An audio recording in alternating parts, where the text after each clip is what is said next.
I was once told that walking through a doorway could cause someone to forget even the most precious memories they had.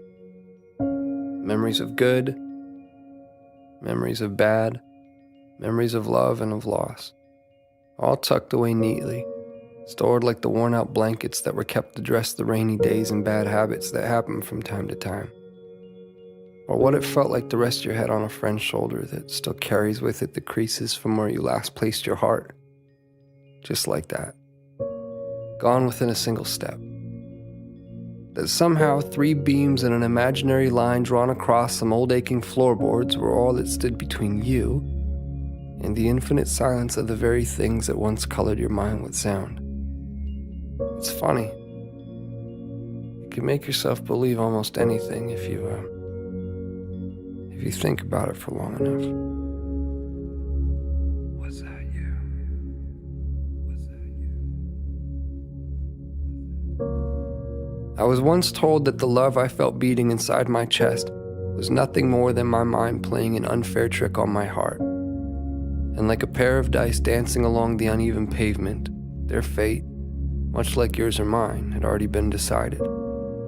That even the cracks that drew their faults between 2 opposing sides could not escape a fate that was always destined to be sealed. To think that someone could actually believe that the swelling tides of my heart were no more than an anxious highway of ins and outs anchoring my imagination to the castles I've been building in the sky. Well, maybe they are the crazy ones.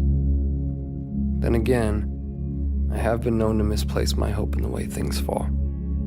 And if I had to confess, there stands a greater chance that I've all but lost my mind in here. So I suppose it's better off this way. Because I've always believed that the odds of finding what you seek tend to favor those who are open to seeking them in the first place. And I, for one, have never quite understood how odds stand to get even without that frame in mind. To be clear, I've seen a million faces. I've seen a million different faces, each one mirroring that of your own. And still, none of them have felt like home to me. None of them have felt like you. So here we are. And I can vaguely and strangely trace your outline. I can remember what it felt like to hold you. I can remember what it was like to stare blindly into your eyes for what felt like an eternity. How could I forget that? I could never forget that. I could never forget you.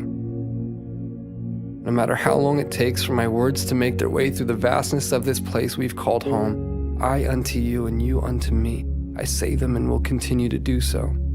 Day after day, night after night, never knowing if you'll actually hear them. There's no place for time here. Just overlapping moments where I thought I'd found you, where I thought I heard the sound of your breath, where I felt your heart as it waited patiently for mine, retracing the steps that we left in the life before last, before our eyes closed, before the great divide, before a doorway stood between you and me.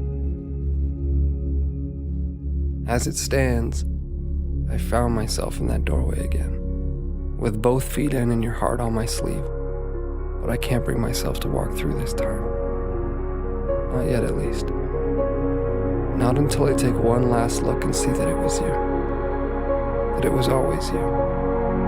Our hearts strewn across those old fragile floorboards. The silhouettes of each and every one of our memories playing out like a story that we both know we've seen before. I remember now. This was where I first found you. And beyond those closed doors, I will find you again. My love. I will find you again.